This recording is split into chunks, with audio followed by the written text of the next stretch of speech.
Hey everybody, I just wanted to share a few thoughts that I think you might find helpful in terms of why I think it's so important to tune into and focus on our bodies when we are trying to work with our emotions, work with perhaps anxiety or intense feelings, and how that's especially important and relevant when we're dealing with other people.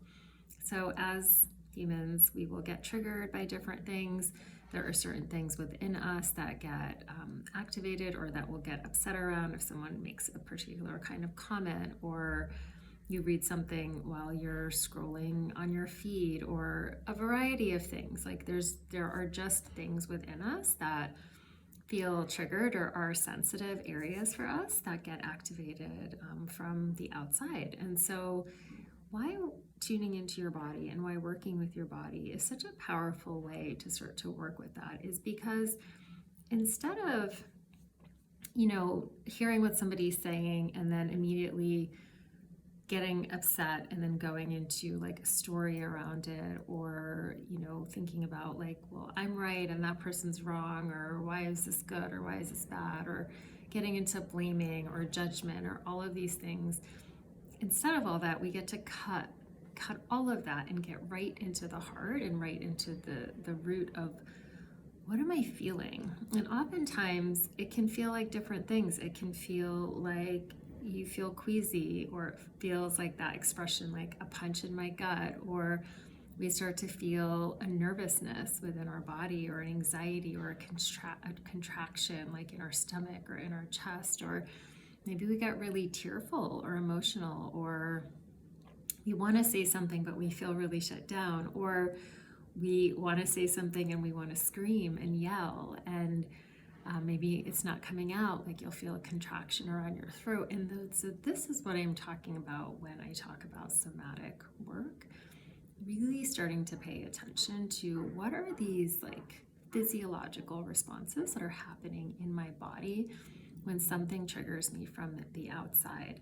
And when I can learn what they are, start to, with time, certainly in practice, like be with them and not necessarily have an immediate reaction or go into this like place of collapse or go into a story about it, that's when we can really start to feel more empowered and take charge of how we're feeling. And I'm not a person who loves the word or phrase like control your emotions or even manage your emotions, though I understand that can be really helpful, right? When we feel out of control, like we want to feel in control. So I totally get that. But I really, I don't love that language, only because I really believe that emotions are meant to flow and to move. And when we give them that opportunity to flow and to move, we actually don't have to control them, because we've created this space or spaciousness within us where somebody might say something, it might be upsetting. We can let ourselves have that feeling of frustration or anger or rage or sadness. But as it moves through us, we are still clear enough to say something or to speak up or to make a comment or set a boundary and say, hey, that didn't feel good, or you can't speak to me that way. Or we might start to see that, oh, wow, I always respond when this type of thing is said. And so maybe then we get some insight around, okay, I'm noticing that every time this topic comes up, no matter who it is, I start to feel this way. I get these like heart palpitations or queasiness in my stomach. Maybe that's something that I can look at and work with internally to see, like, what is that really about?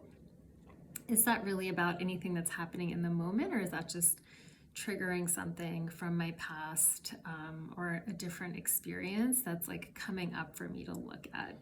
And so when we work with our bodies and we do somatic work, it cuts through a lot of the story. And I know that for myself too, like the context can be important. Sharing about something that's frustrating to me is certainly helpful. And when someone really hears me and sees me, I do feel better. But it doesn't necessarily prevent the whole cycle from happening again. And if you notice that this is your situation, maybe you have a partner and they say something, and every single time it really upsets you and bothers you. Maybe you talk to somebody about it, you call up a friend, you call up a sibling, you kind of vent, or you're working with therapists, you kind of get it out. You're like, okay, I feel a little bit better. And the same thing will happen the following week, and you feel the same reaction internally. So even though you're getting a little bit of relief from that vent, it's not really changing how you're reacting. And this is where somatic work can be so incredibly powerful. So I'll stop there, and I'll be doing more of these, but I just wanted to put that out there just to kind of give you a little taste and difference of what it looks like to sort of go into thought immediately and maybe get stuck there and feel even more frustrated, versus like learning and having the tools to really tap into your body and work with this on a deeper level. And both are important.